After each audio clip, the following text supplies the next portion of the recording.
ಮೊದಲಿಗೆ ಪ್ರಾಜ್ಞರಾದ ಶ್ರೀಕಂಠ ಶಾಸ್ತ್ರಿಗಳನ್ನ ಕಾರ್ಯಕ್ರಮಕ್ಕೆ ಸ್ವಾಗತಿಸೋಣ. ಶಾಸ್ತ್ರಿಗಳೇ ನಮಸ್ಕಾರ, ಕಾರ್ಯಕ್ರಮಕ್ಕೆ ಸ್ವಾಗತ.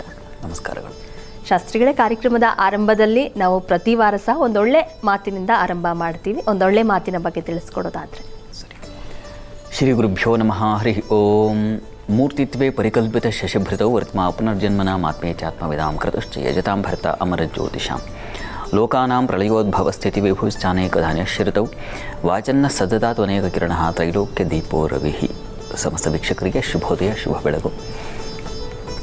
ಈ ಒಂದು ವಾರ ಪ್ರಾರಂಭ ಮಾಡೋ ಮುನ್ನ ಒಳ್ಳೆಯ ಮಾತು ಏನು ಗಮನಿಸಿ. ಸಾಮಾನ್ಯವಾಗಿ ನಮಗೆ ಮೊದಲು ಸುಭಾಷಿತ ನೋಡೋಣ. ಯಸ್ಯ ನಾಸ್ತಿ ಸ್ವಯಂ ಪ್ರಜ್ಞಾ ಶಾಸ್ತ್ರಂ ತಸ್ಯ ಕರೋತಿ ಕಿಂ ಲೋಚನಾಭ್ಯಾಂ ವಿಹೀನಸ್ಯ ದರ್ಪಣ ಕಿಂ ಕರಿಷ್ಯತಿ ಅಂತ ಈ ಮಾತು. ಏನಪ್ಪ ಇದರ ಅರ್ಥ ಅಂತಂದರೆ, ಯಸ್ಯ ನಾಸ್ತಿ ಸ್ವಯಂ ಪ್ರಜ್ಞಾ, ಸ್ವಂತ ಪ್ರಜ್ಞೆ, ಸ್ವಯಂ ಪ್ರಜ್ಞೆ, ಸ್ವಂತ ತಿಳುವಳಿಕೆ ಅದು ಯಾರಿಗಿಲ್ವೋ ಶಾಸ್ತ್ರ ಏನು ಮಾಡುತ್ತೆ? ಶಾಸ್ತ್ರಗಳು ಏನೋ ಒಂದು ಮಾರ್ಗದರ್ಶನ ಮಾಡುತ್ತೆ ಅಥವಾ ಏನೋ ಒಂದು ತಿಳಿವನ್ನು ಹೇಳುತ್ತೆ. ಆದರೆ ಆ ತಿಳಿವನ್ನು ಅರ್ಥ ಮಾಡಿಕೊಂಡು ಅದನ್ನು ಪಾಲಿಸಲಿಕ್ಕೆ ಸ್ವಂತ ಪ್ರಜ್ಞೆಯೂ ಬೇಕಾಗುತ್ತೆ.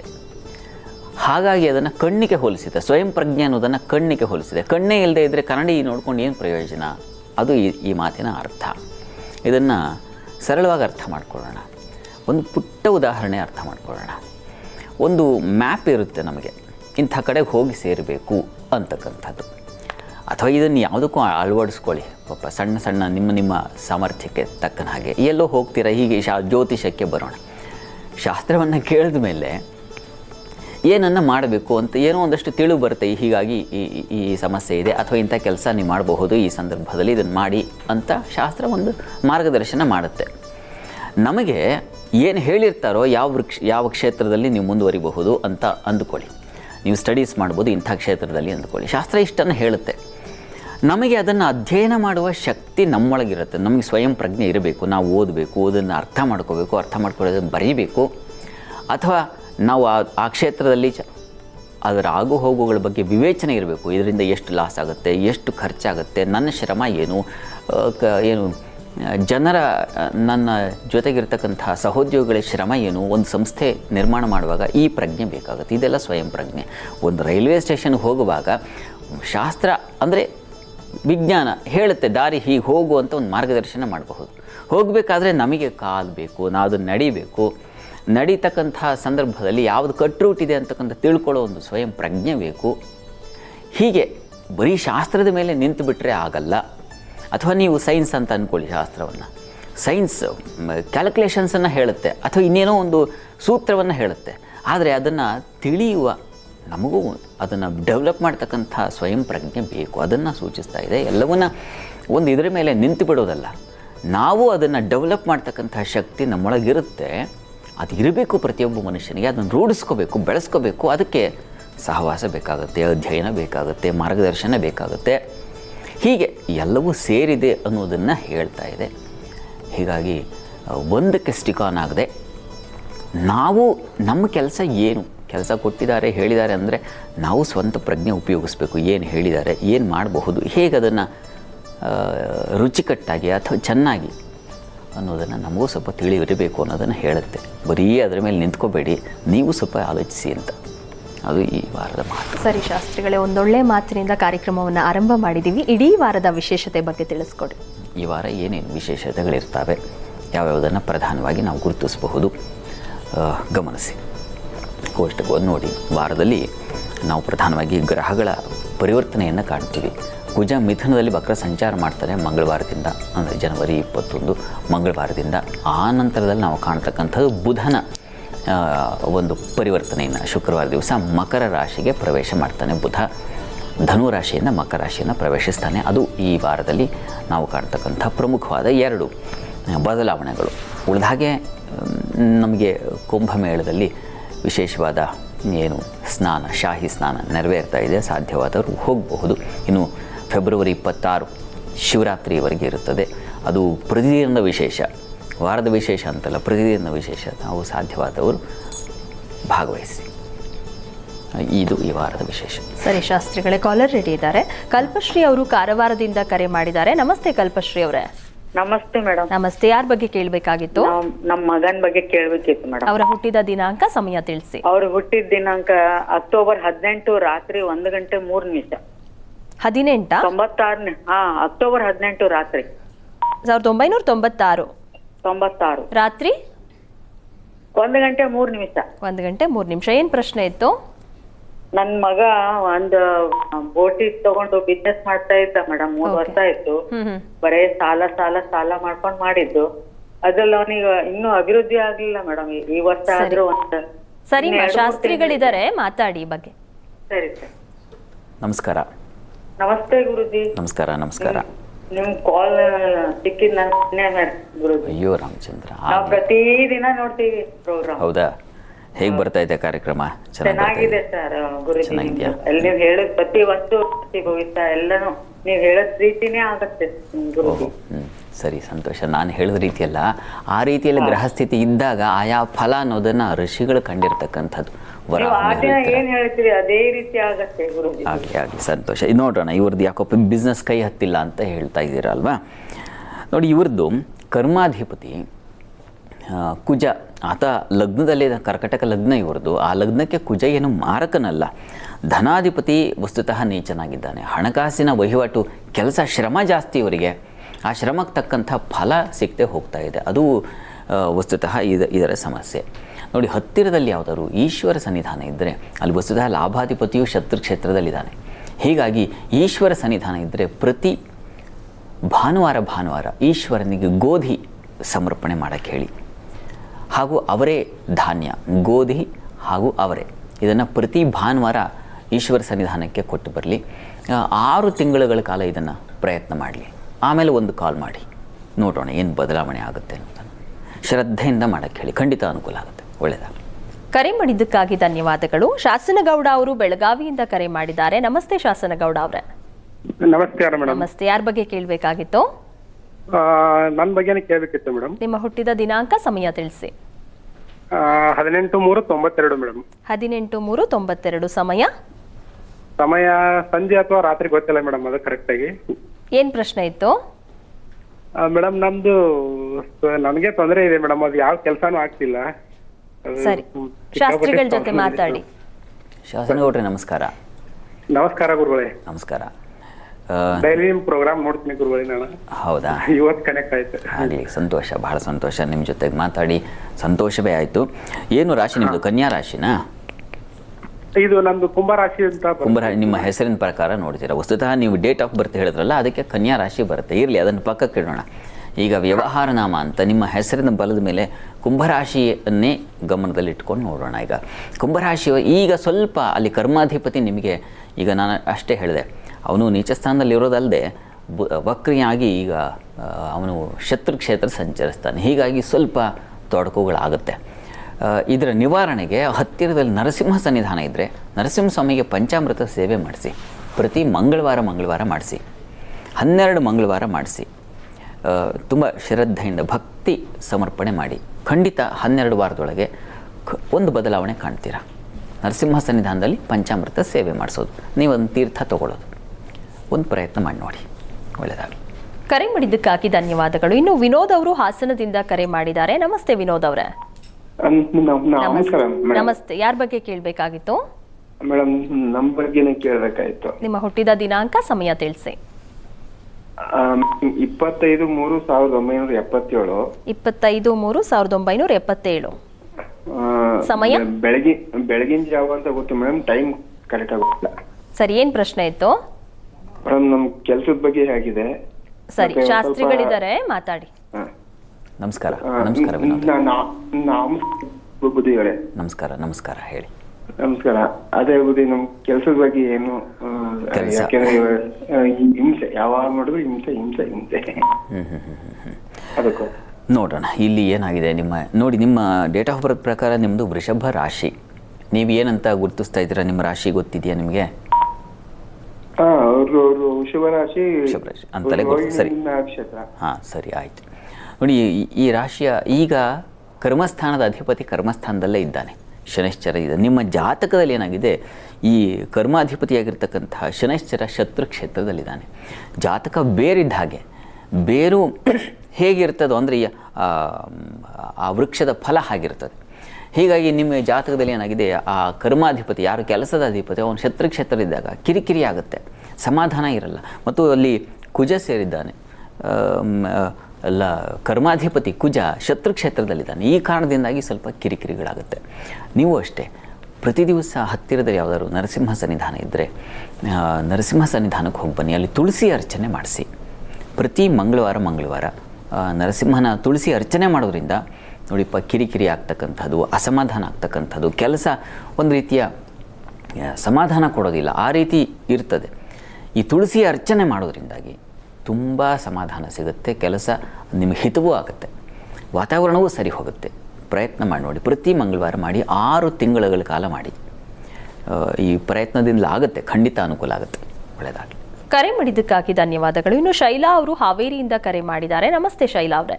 ನಮಸ್ತೆ ಮೇಡಮ್. ನಮಸ್ತೆ. ಯಾರ ಬಗ್ಗೆ ಕೇಳಬೇಕಾಗಿತ್ತು? ಮಗನ ಬಗ್ಗೆ ಕೇಳ್ಬೇಕಾಯ್ತು. 7/7/2014. 7/7/2014. ಸಮಯ ಸೋಮವಾರ ರಾತ್ರಿ 10:05 ರಾತ್ರಿ 10:05. ಏನ್ ಪ್ರಶ್ನೆ ಇತ್ತು ಮಾ?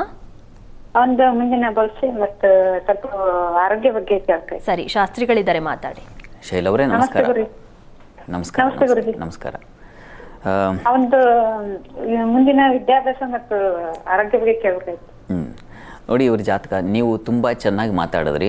ಪಟ ಎಷ್ಟು ಬೇಕೋ ಅಷ್ಟು ಉತ್ತರ ಅವ್ರು ಕೇಳೋ ಮುನ್ನನೇ ಡೇಟ್ ಆಫ್ ಬರ್ತ್ ಇದೆಲ್ಲ ಬೇಕು. ನೋಡಿ, ಇದನ್ನು ನಿಮ್ಮಂತ ನೋಡಿ ಇನ್ನೊಬ್ಬರು ಕಲ್ತ್ಕೋಬೇಕು. ಆ್ಯಕ್ಚುಲಿ ತುಂಬ ಒಳ್ಳೆ ನಿಮ್ಮ ಇದು ಇಷ್ಟ ಆಯಿತು ನನಗೆ.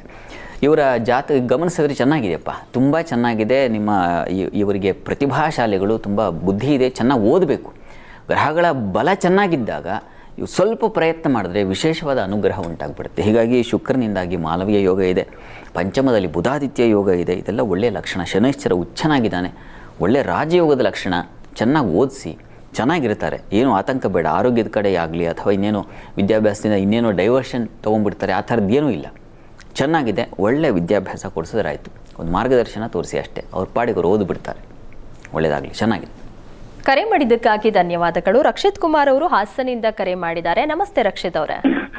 ನಮಸ್ಕಾರ. ನಮಸ್ತೆ. ಯಾರ ಬಗ್ಗೆ ಕೇಳಬೇಕಾಗಿತ್ತು? ಮಗ ರಕ್ಷಿತ್ ಕುಮಾರ್ ಮಗ ರಕ್ಷಿತ್ ಕುಮಾರ್. ಓಕೆ, ಅವರ ಹುಟ್ಟಿದ ದಿನಾಂಕ, ಸಮಯ ತಿಳಿಸಿ. 5/8/2003 ಮೇಡಮ್. 5/8/2003. ಸಮಯ 9:40. 9:40. ರಾತ್ರಿನಾ ಬೆಳಗ್ಗೆನಾ? ಬೆಳಿಗ್ಗೆ ಮೇಡಮ್, ಬೆಳಿಗ್ಗೆ. ಓಕೆ, ಏನ್ ಪ್ರಶ್ನೆ ಇತ್ತು? ಒಂದು ವಿದ್ಯಾಭ್ಯಾಸದ ಹೆಂಗಿದೆ? ಸರಿ, ಶಾಸ್ತ್ರಿಗಳ ಜೊತೆ ಮಾತಾಡಿ. ನಮಸ್ಕಾರ ರಕ್ಷಿತ್ ಕುಮಾರ್. ನಮಸ್ಕಾರ ಗುರುಗಳೇ. ನಮಸ್ಕಾರ. ನಿಮ್ಮ ಕಾರ್ಯಕ್ರಮ ನೋಡ್ತಿರ್ತೀವಿ. ನೋಡ್ತಾ ಇರ್ತೀರಾ? ಬಹಳ ಸಂತೋಷ. ಸಂತೋಷ. ಇವರಿಗೆ ವಿದ್ಯಾಭ್ಯಾಸದ ಬಗ್ಗೆ ಗಮನಿಸೋದಾದರೆ ನೋಡಿ, ಬುದ್ಧಿಸ್ಥಾನದ ಅಧಿಪತಿ ಶನೈಶ್ಚರ, ಆತ ಕರ್ಮಸ್ಥಾನ ಮಿತ್ರಕ್ಷೇತ್ರದಲ್ಲಿದ್ದಾನೆ. ತುಂಬ ಒಳ್ಳೆಯದೇ. ಮಿತ್ರಕ್ಷೇತ್ರದಲ್ಲಿ ಸ್ವಲ್ಪ ಮಟ್ಟಿಗೆ ಸ್ವಲ್ಪ ಪುಷ್ ಮಾಡ್ತಾ ಇರಬೇಕು, ಅವರಿಗೆ ಹೇಳ್ತಾ ಇರಬೇಕು, ಓದು ಓದು ಓದು ಓದು ಅಂತ. ಮತ್ತು ಸ್ನೇಹಿತರ ಕಡೆಗೆ ಸ್ವಲ್ಪ ಗಮನ ಕೊಡಲಿಕ್ಕೆ ಹೇಳಿ. ಒಳ್ಳೆ ಸಜ್ಜನರ ಸಂಘ ತುಂಬ ಒಳ್ಳೆ ಮಾರ್ಗವನ್ನು ತೋರಿಸುತ್ತೆ. ಅವ್ರ ಜೊತೆಗಿದ್ರೇ ಸಾಕು, ಒಳ್ಳೆ ಕಡೆಗೆ ಹೊರಟೋಗ್ಬಿಡ್ತೀವಿ. ಆ ರೀತಿಯಲ್ಲಿ ಅದೊಂದು ಸಂಘ ಒಂದು ನೋಡಿಕೊಂಡ್ರೆ ಸಾಕು. ಉಳಿದ ಹಾಗೆ ತೊಂದರೆ ಏನೂ ಇಲ್ಲ. ವಿಷ್ಣು ಸಹಸ್ರನಾಮ ಹೇಳ್ಕೊಳ್ಳೋಕ್ಕೆ ಹೇಳಿ. ಪ್ರತಿ ದಿವಸ ವಿಷ್ಣು ಸಹಸ್ರನಾಮ ಕೇಳಿಸ್ಕೊಂಡ್ರೂ ಆಗುತ್ತೆ. ಅದನ್ನು ಮಾಡೋದ್ರಿಂದ, ಅದನ್ನು ಕೇಳಿಸ್ಕೊಳ್ಳೋದ್ರಿಂದ ಒಳ್ಳೆ ಗುರಿ ತಲುಪಲಿಕ್ಕೆ ಸಾಧ್ಯವಾಗುತ್ತೆ. ಇಷ್ಟು ಮಾಡಲಿ ಸಾಕಾಗುತ್ತೆ. ಒಳ್ಳೆಯದಾಗಲಿ. ಕರೆ ಮಾಡಿದ್ದಕ್ಕಾಗಿ ಧನ್ಯವಾದಗಳು. ಪೂಜಾ ಅವರು ಯಾದಗಿರಿಯಿಂದ ಕರೆ ಮಾಡಿದ್ದಾರೆ. ನಮಸ್ತೆ ಪೂಜಾ ಅವರೇ. ನಮಸ್ತೆ ಮೇಡಮ್. ನಮಸ್ತೆ ಗುರುಜಿ. ಯಾರ ಬಗ್ಗೆ ಕೇಳಬೇಕಾಗಿತ್ತು ಪೂಜಾ? ಮೇಡಮ್ ನನ್ನ ಬಗ್ಗೆನೇ ಕೇಳಬೇಕು. ನಿಮ್ಮ ಹುಟ್ಟಿದ ದಿನಾಂಕ, ಸಮಯ ತಿಳಿಸಿ. 22/4/1997 ಮೇಡಮ್. 22/4/1997. ಹೌದು. ಸಮಯ ಮಾರ್ನಿಂಗ್ 7:30 ಮೇಡಮ್. 7:30. ಏನು ಪ್ರಶ್ನೆ ಇತ್ತು? ಮದ್ವೆ ಬಗ್ಗೆ ಕೇಳಬೇಕಿತ್ತು. ಸರಿ, ಶಾಸ್ತ್ರಿಗಳಿದ್ದಾರೆ, ಮಾತಾಡಿ. ಪೂಜಾ ಅವರೇ ನಮಸ್ಕಾರ. ನಮಸ್ಕಾರ. ನಮಸ್ಕಾರ. ವಿವಾಹದ ಬಗ್ಗೆ ಪ್ರಶ್ನೆ ಅಲ್ವಾ? ಹೌದು ಗುರುಜಿ. ನೋಡಿ, ಈಗ ಪ್ರಸ್ತುತ ನಿಮ್ಮ ಕಾಲ ಯಾವುದು ನಡೀತಾ ಇದೆ ಅಂದರೆ, ಈಗ ಗುರುದಶೆಯಲ್ಲಿ ಬುಧನ ಭುಕ್ತಿ ನಡೀತಾ ಇದೆ. ನೋಡಿಪ್ಪ, 2027 ಆಗ ನಿಮಗೆ ಹೆಚ್ಚಿನ ಬಲ ಇದೆ. ಹಾಗಂತ ಈಗಿಲ್ವಾ ಅಂತಲ್ಲ, ಈಗಲೂ ಇದೆ. ಈಗ ನಿಮಗೆ ವಸ್ತುತಃ ಗುರುಬಲ ಇದೆ. ಗುರುಬಲವಿದ್ದಾಗಲೂ ಸ್ತ್ರೀಯರಿಗೆ ಅಂದರೆ ವಿವಾಹಕ್ಕೆ ಒಳ್ಳೆ ಕಾಲ ಅನ್ನೋದನ್ನು ಶಾಸ್ತ್ರಗಳು ಹೇಳಿದೆ. ಹೀಗಾಗಿ ಅನುಕೂಲ ಇದೆ, ಈಗಲೂ ಅನುಕೂಲ ಇದೆ. ನಿಮಗೆ 26, 27 ಈ ಒಂದು ಸಂದರ್ಭದಲ್ಲಿ ಹೆಚ್ಚಿನ ಸಾಧ್ಯತೆ ಇದೆ. ಏನಪ್ಪ ವಿಳಂಬ ಆಗೋಯ್ತು ಅಂತ ನೀವೇನು ಆತಂಕ ಮಾಡ್ಕೋಬೇಡಿ. ಮತ್ತು ಇಲ್ಲಿ ಕಾಣುವ ಹಾಗೆ ಏನು ಅಂಥ ಪ್ರಮಾದಗಳು, ತೊಡಕುಗಳು, ದೋಷಗಳು ಇತ್ಯಾದಿ ಏನೂ ಇಲ್ಲ. ಹೀಗಾಗಿ ಗಾಬರಿ ಬೇಡ. ಆಗುತ್ತೆ. ಸಮಾಧಾನ ಇರಲಿ, ಒಳ್ಳೆಯದಾಗಲಿ. ಕರೆ ಮಾಡಿದ್ದಕ್ಕಾಗಿ ಧನ್ಯವಾದಗಳು. ಇನ್ನು ಶಾಸ್ತ್ರಿಗಳೇ, ಇಡೀ ವಾರ 12 ರಾಶಿಗಳ ಫಲಾಫಲ ಹೇಗಿದೆ ಅಂತ ನೋಡೋಣ. ಮೊದಲ 3 ರಾಶಿಗಳ ಬಗ್ಗೆ ತಿಳಿಸ್ಕೊಡೋದಾದ್ರೆ. ಎಸ್, ನೋಡೋಣ. ಈ ವಾರದಲ್ಲಿ ನಾನಾಗಲೇ ಹೇಳಿದ ಹಾಗೆ ಬುಧ ಮತ್ತು ಈ ಕುಜನ ರಿವರ್ಸ್, ಅಂದರೆ ಅದನ್ನು ನಾವು ವಕ್ರಗತಿ ಅಂತ ಕರಿತೀವಿ. ಆ ಒಂದು ಪರಿವರ್ತನೆಗಳಿಂದಾಗಿ ಹಾಗೂ ಚಂದ್ರಮಾಂದ್ಯರು ಎಲ್ಲವನ್ನು ಗಮನದಲ್ಲಿಟ್ಟುಕೊಂಡು ಗಮನಿಸ್ತಾ ಹೋಗೋಣ. ಮೊದಲಿಗೆ ಮೇಷರಾಶಿ ನೋಡೋಣ. ಮೇಷರಾಶಿಯವರಿಗೆ ವಾರದ ಆದಿಯಲ್ಲಿ ಸ್ವಲ್ಪ ಹಣಕಾಸಿನ ತೊಂದರೆ ಉಂಟಾಗುತ್ತೆ. ವಿದ್ಯಾರ್ಥಿಗಳಿಗೂ ತೊಂದರೆ. ಸ್ವಲ್ಪ ಮಾತು ಕಠಿಣವಾಗಿ ಮಾತಾಡ್ತೀರಾ. ಒಂದು ಜವಾಬ್ದಾರಿ ಸ್ಥಾನದಲ್ಲಿರ್ತೀರ. ಕುಟುಂಬದಲ್ಲಿ ಯಜಮಾನರು ಅನ್ನಿಸ್ಕೊಂಡಿರ್ತೀರ. ಅವರು ಸ್ವಲ್ಪ ಒರಟಾಗಿ ಮಾತಾಡ್ಬಿಡೋದು. ಹಿರಿಯರು ಏನಾದರೂ ಒರಟು ಮಾತಾಡಿಬಿಟ್ರೆ ತುಂಬ ನೋವಾಗ್ಬಿಡುತ್ತೆ. ಹಾಗಾಗಿ ಅಂಥದ್ದೊಂದು ಸಂದರ್ಭ ಎದುರಾಗೋ ಸಾಧ್ಯತೆ ಇದೆ. ಹುಷಾರು. ವೃತ್ತಿಯಲ್ಲಿ ಅನುಕೂಲ ಚೆನ್ನಾಗಿದೆ. ಸಹೋದರ ಸಹಕಾರ ಇತ್ಯಾದಿಗಳೆಲ್ಲ ತುಂಬ ಚೆನ್ನಾಗಿದೆ. ಅನುಕೂಲದ ವಾತಾವರಣ ಚೆನ್ನಾಗಿದೆ. ಆದರೆ ಮಾತು ಸ್ವಲ್ಪ ಹಿಡಿತದಲ್ಲಿರಬೇಕು. ಅಷ್ಟು ಬಿಟ್ಟರೆ ಇನ್ನೇನು ಇಲ್ಲ ಈ ವಾರದ ಆದಿಯಲ್ಲಿ. ಇನ್ನು ವಾರದ ಅಂತ್ಯಭಾಗದಲ್ಲಿ ಗಮನಿಸ್ಕೊಂಡ್ರೆ ನಿಮಗೆ ಕೆಲಸದಲ್ಲಿ ಲಾಭ ಇತ್ಯಾದಿ ಕಾಣಲಿಕ್ಕೆ ಅವಕಾಶಗಳಿದ್ದಾವೆ. ವೃತ್ತಿಯಲ್ಲಿ ಅನುಕೂಲ, ವಿದೇಶ ವಹಿವಾಟಿನ ಲಾಭ ಮತ್ತು ಹಿರಿಯರಿಂದ ಒಳ್ಳೆಯ ಮಾರ್ಗದರ್ಶನ ಸಿಗ್ತಕ್ಕಂಥದ್ದು ಇದೆಲ್ಲ ಚೆನ್ನಾಗಿದೆ. ಸಹಾಯಕರಿಂದ ತೊಂದರೆ ಸ್ವಲ್ಪ ಮಟ್ಟಿಗೆ ಅಲ್ಲಿ ಯಾರನ್ನ ನಂಬ್ತಿರೋ, ಯಾರೋ ಕೆಲಸ ವಹಿಸಿರ್ತಾರಲ್ಲ ಅವರಿಂದ ಸ್ವಲ್ಪ ತೊಡಕುಗಳು ಉಂಟಾಗಬಹುದು. ಅದರ ಕಡೆ ಗಮನ ಇರಲಿ. ವೈದ್ಯಕೀಯ ಕ್ಷೇತ್ರದಲ್ಲಿ ತುಂಬ ಚೆನ್ನಾಗಿದೆ. ಹೆಚ್ಚಿನ ಲಾಭ ಅಥವಾ ದುಡಿಮೆ ಚೆನ್ನಾಗಿರುತ್ತದೆ. ಚೆನ್ನಾಗಿದೆ. ಹೆಚ್ಚಿನ ಅಂಶ ಒಳ್ಳೆಯ ರೀತಿಯಲ್ಲಿದೆ. ಮಾತಿನ ಬಗ್ಗೆ ಸ್ವಲ್ಪ ಹಿಡಿತದಲ್ಲಿದ್ದಾಯಿತು. ವಿದ್ಯಾರ್ಥಿಗಳು ಸ್ವಲ್ಪ ಗಮನ ತೊಗೊಂಡ್ರಾಯಿತು. ಪ್ರಾರ್ಥನೆಗೆ ಏನಪ್ಪ ಮಾಡೋದು? ಪ್ರಾರ್ಥನೆಗೆ ದತ್ತಾತ್ರೇಯ ಪ್ರಾರ್ಥನೆ, ಗುರು ಜೊತೆಗೆ ಮಂದಿ ಸೇರಿದಾಗ ದತ್ತಾತ್ರೇಯರ ಆರಾಧನೆ ಮಾಡಿದಾಗ ತುಂಬ ಅನುಕೂಲ ಆಗುತ್ತೆ. ಇದನ್ನು ಮಾಡಿ. ವೃಷಭ ರಾಶಿಯವರಿಗೆ ಗಮನಿಸಿದ್ರೆ ಆರೋಗ್ಯದಲ್ಲಿ ಏರುಪೇರಿದೆ. ವಾರದ ಆದಿಯಲ್ಲಿ ಪ್ರಾರಂಭದಲ್ಲಿ ನಿಮಗೆ ಗಮನಿಸ್ಕೊಳ್ಳಿ. ವೃತ್ತಿಯಲ್ಲಿ ಅನುಕೂಲ ಚೆನ್ನಾಗೇ ಇದೆ. ಅಲ್ಲಿ ವಸ್ತ್ರ ವ್ಯಾಪಾರ, ವಸ್ತ್ರಾಭರಣಗಳಿಗೆ, ಕನ್ಸ್ಟ್ರಕ್ಷನ್ ಫೀಲ್ಡ್ ಇರ್ತಕ್ಕಂಥವ್ರಿಗೆ, ಡಿಸೈನಿಂಗು, ಮನೆ ಇಂಟೀರಿಯರು, ಇಂಥ ಕ್ಷೇತ್ರದಲ್ಲಿರೋರಿಗೆ ತುಂಬ ಚೆನ್ನಾಗಿದೆ. ಒಳ್ಳೆ ಅವಕಾಶಗಳು ಸಿಗ್ತಾ ಹೋಗುತ್ತೆ. ಸ್ವಲ್ಪ ಆರೋಗ್ಯದಲ್ಲಿ ವ್ಯತ್ಯಾಸ, ಇದ್ರ ಕಡೆ ಗಮನ ಕೊಡಿ. ತಲೆ ಸಿಡಿತ, ತಲೆ ಭಾರ, ಇಂಥದ್ದು ಶೀತ, ನೆಗಡಿ ಈ ಬಾಧೆಗಳನ್ನು ಸೂಚಿಸ್ತಾ ಇದೆ. ಸ್ವಲ್ಪ ವಾರದ ಆದಿಯಲ್ಲೇ ನಿಮಗೆ ಕಿರಿಕಿರಿ ಆಗಿಬಿಡುತ್ತೆ. ಮತ್ತು ಹಣ ವಿದ್ಯೆ ವಿಚಾರದಲ್ಲಿ ಸ್ವಲ್ಪ ಕಷ್ಟ, ನಷ್ಟ, ಕೋಪ, ಕಲಹ ಈ ಥರದ್ದೆಲ್ಲ ಇದೆ. ಅದಕ್ಕೆ ಕಾರಣ ಚಂದ್ರ ಕೇತುವಿನ ಜೊತೆಗೆ ಸಂಚರಿಸ್ತಕ್ಕಂಥ ಸ್ವಲ್ಪ ಸಾಲ ಇತ್ಯಾದಿಗಳ ಒಂದು ಲಕ್ಷಣ, ಉದರ ಬಾಧೆ ಬರ್ತಕ್ಕಂಥದ್ದು, ಸ್ತ್ರೀಯರಿಗೆ ಬುದ್ಧಿಗಿರ್ತಕ್ಕಂಥದ್ದು ಈ ಥರದ್ದು. ಇನ್ನು ವಾರದ ಅಂತ್ಯ ಭಾಗದಲ್ಲಿ ಗಮನಿಸೋಣ. ವಾರದ ಅಂತ್ಯದಲ್ಲಿ ನಿಮಗೆ ಸ್ವಲ್ಪ ಮಟ್ಟಿಗೆ ಪರವಾಗಿಲ್ಲ. ಸಂಗಾತಿಯ ಸಹಕಾರ, ವ್ಯಾಪಾರದಲ್ಲಿ ಅನುಕೂಲ ಇತ್ಯಾದಿ ಕಾಣಲಿಕ್ಕೆ ಹೋಗ್ತೀರಾ. ಚಂದ್ರನ ಬಲ ಬಂದುಬಿಡುತ್ತೆ. ಈ ಕಾರಣದಿಂದಾಗಿ ವ್ಯಾಪಾರಿಗಳಿಗೆ ಬಹಳ ಚೆನ್ನಾಗಿರ್ತದೆ. ಅದರಲ್ಲೂ ಚಂದ್ರ ಕ್ಷೇತ್ರ ಅಂತಂದರೆ ಕೃಷಿ ಜಲಜಾಂಗನಾಶ್ರಯಾಶ್ಚ ಅಂತ, ಕೃಷಿ ಅದರ ರಿಲೇಟೆಡ್ ಆಗಿರತಕ್ಕಂಥ ಎಲ್ಲ ಕ್ಷೇತ್ರಗಳು, ಮತ್ತು ನೀರಿಗೆ ಸಂಬಂಧಿಸಿರ್ತಕ್ಕಂಥ ಕ್ಷೇತ್ರಗಳು, ಸ್ತ್ರೀಯರಿಗೆ ಸಂಬಂಧಿಸಿರ್ತಕ್ಕಂಥ ಉಡುಗೆ ತೊಡುಗೆ ಇತ್ಯಾದಿ ಯಾವುದೂ ಆಗುತ್ತೆ. ಇವೆಲ್ಲ ಚೆನ್ನಾಗಿದೆ. ಇನ್ನು ದೇವ ಪಿತೃಕಾರ್ಯಗಳಲ್ಲಿ ಸ್ವಲ್ಪ ಅಸಮಾಧಾನ ಇರ್ತದೆ. ಅದು ಮಾಂದಿ ಕಾರಣದಿಂದಾಗಿ ಸ್ವಲ್ಪ ಹಿರಿಯರು ಅಥವಾ ಇನ್ಯಾವುದೋ ದೇವತಾ ಕಾರ್ಯಗಳು ಈ ರೀತಿಯ ಒಂದು ತೊಡಕು ಬರ್ತದೆ. ಅಡ್ಡಿ, ಆತಂಕ ಅಥವಾ ಇನ್ನೇನೋ ಅಶುಚಿ, ಮೈಲಿಗೆ ಈ ಥರದ್ದೇನೋ ಬಂದುಬಿಡ್ತಕ್ಕಂಥ ಸಾಧ್ಯತೆ ಕೂಡ ಇದೆ ವೃಷಭ ರಾಶಿಯವರಿಗೆ ಅಂತ್ಯದಲ್ಲಿ. ಪ್ರಾರ್ಥನೆಗೆ ನರಸಿಂಹ ಸನ್ನಿಧಾನದಲ್ಲಿ ಒಂದು ಗಂಧಾಲಂಕಾರ ಅಥವಾ ಗಂಧದ ಅಭಿಷೇಕ ಮಾಡಿಸ್ತಕ್ಕಂಥದ್ದು ತುಂಬ ಇಷ್ಟ ನರಸಿಂಹಸ್ವಾಮಿಗೆ. ಆ ಒಂದು ಸಮರ್ಪಣೆ ಮಾಡೋದ್ರಿಂದ ಅನುಕೂಲ ಆಗುತ್ತೆ. ಇನ್ನು ಮಿಥುನ ರಾಶಿ ನೋಡೋಣ. ಮಿಥುನ ರಾಶಿಯವರಿಗೆ ವೃತ್ತಿಯಲ್ಲಿ ವ್ಯಯ ಇದೆ. ಅಧಿಕವಾದ ವ್ಯಯ ಉಂಟಾಗುತ್ತೆ. ಆರೋಗ್ಯದಲ್ಲೂ ವ್ಯತ್ಯಾಸ ಆಗುತ್ತೆ. ನಿಮಗೂ ಕೂಡ ಮಾತಿನ ವಿಚಾರದಲ್ಲಿ ಸ್ವಲ್ಪ ಹುಷಾರಾಗಿರಿ. ಕೃಷಿಕರಿಗೆ ಅನುಕೂಲ ಇದೆ. ಸಂಗಾತಿಯ ವಿಚಾರದಲ್ಲಿ ಸಾಮರಸ್ಯ, ಯಾವುದೇ ಕಿತ್ತಾಟ ಇಲ್ಲದೆ, ಕಲಹ ಇಲ್ಲದೆ ಒಂದು ಸಮಾಧಾನ ಇರ್ತದೆ, ಪರವಾಗಿಲ್ಲ. ಆದರೆ ಸ್ವಲ್ಪ ಪ್ರಯಾಣದಲ್ಲಿ ಎಚ್ಚರವಾಗಿರಬೇಕು. ಸ್ತ್ರೀಯರು ಬಂಧು ಮಿತ್ರರ ಜೊತೆಗೆ, ಇದ್ರ ಹೊರತಾಗಿ ಹೇಳ್ತಾ ಇದ್ದೇನೆ, ಬಂಧು ಮಿತ್ರರ ಜೊತೆಗೆ ಸ್ವಲ್ಪ, ಅದರಲ್ಲೂ ಸ್ತ್ರೀಯರು ಮುಖ್ಯವಾಗಿ ವ್ಯವಹಾರ ಇತ್ಯಾದಿಗಳನ್ನು ಮಾಡಲಿಕ್ಕೆ ಹೋಗಬೇಡಿ. ಅದು ತೊಂದರೆ ಮಾಡುತ್ತೆ ಮತ್ತು ಅಪಮಾನಗಳಿಗೆ ಎದುರಿಸಬೇಕಾಗುತ್ತೆ. ನಂಬಿ ಇರ್ತೀರ ತುಂಬ, ಅವರಿಂದಲೇ ಸ್ವಲ್ಪ ಮನಸ್ಸಿಗೆ ಪೆಟ್ಟಾಗೋ ಸಾಧ್ಯತೆ, ಅದನ್ನು ಸೂಚಿಸ್ತಾ ಇದೆ. ಇನ್ನು ವಾರದ ಅಂತ್ಯ ಭಾಗದಲ್ಲಿ ಗಮನಿಸ್ಕೊಂಡ್ರೆ ಸ್ವಲ್ಪ ಪರವಾಗಿಲ್ಲ. ಆರೋಗ್ಯದಲ್ಲಿ ಏರುಪೇರಿದೆ. ಅದು ಕಾರಣ ಚಂದ್ರನ, ಬಟ್ ಚೇತರಿಕೆ ಆಗುತ್ತೆ. ಕೊನೆಗೆ ಅನುಕೂಲ ಆಗುತ್ತೆ, ಆತಂಕ ಬೇಡ. ಆದರೆ ಈ ಮಾಂದಿ ಕಾರಣದಿಂದಾಗಿ ಸ್ವಲ್ಪ ದುಃಖ, ವ್ಯಥೆ, ಸೋಲು ಇಂಥದ್ದು ಉಂಟಾಗುತ್ತೆ. ಹೀಗಾಗಿ ಸ್ವಲ್ಪ ಎಚ್ಚರವಾಗಿರಬೇಕು. ಅಂದರೆ ಮಾತನಾಡುವ ಸಂದರ್ಭದಲ್ಲಿ, ಸಭೆಗಳಲ್ಲಿ ಅಥವಾ ಇನ್ಯಾರೋ ನಿಮ್ಮ ವ್ಯವಹಾರ ಸ್ಥಳದಲ್ಲಿ ಇಂಥ ಕಡೆ ಸ್ವಲ್ಪ ಹುಷಾರಾಗಿರಿ. ಎಷ್ಟು ಬೇಕೋ ಅಷ್ಟು. ಪರಿಹಾರಕ್ಕಾಗಿ ಮಿಥುನ ರಾಶಿಯವರು ವಿಷ್ಣು ಸನ್ನಿಧಾನದಲ್ಲಿ ಒಂದು ಅಭಿಷೇಕ ಮಾಡಿಸೋದ್ರಿಂದ ಪಂಚಾಮೃತ ಸೇವೆ ಆಗಬಹುದು. ಅದನ್ನು ಮಾಡಿಸೋದ್ರಿಂದ ಅದು ತೀರ್ಥ ಸೇವನೆ ಮಾಡಿ. ನಿಮಗೆ ಇದರಿಂದಾಗಿ ದುಃಖ, ಕ್ಲೇಶ ಇತ್ಯಾದಿಗಳನ್ನೆಲ್ಲ ಅದರ ನಿವಾರಣೆಯಾಗುತ್ತೆ. ಮನಸ್ಸು ನಿರಾಳವಾಗುತ್ತೆ. ಈ ಪ್ರಯತ್ನ ಮಾಡಿ.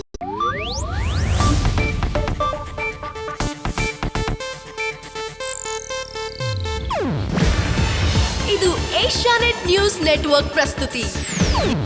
ನೀವು ನೋಡ್ತಿದ್ದೀರಾ ಏಷ್ಯಾನೆಟ್ ಸುವರ್ಣ ನ್ಯೂಸ್.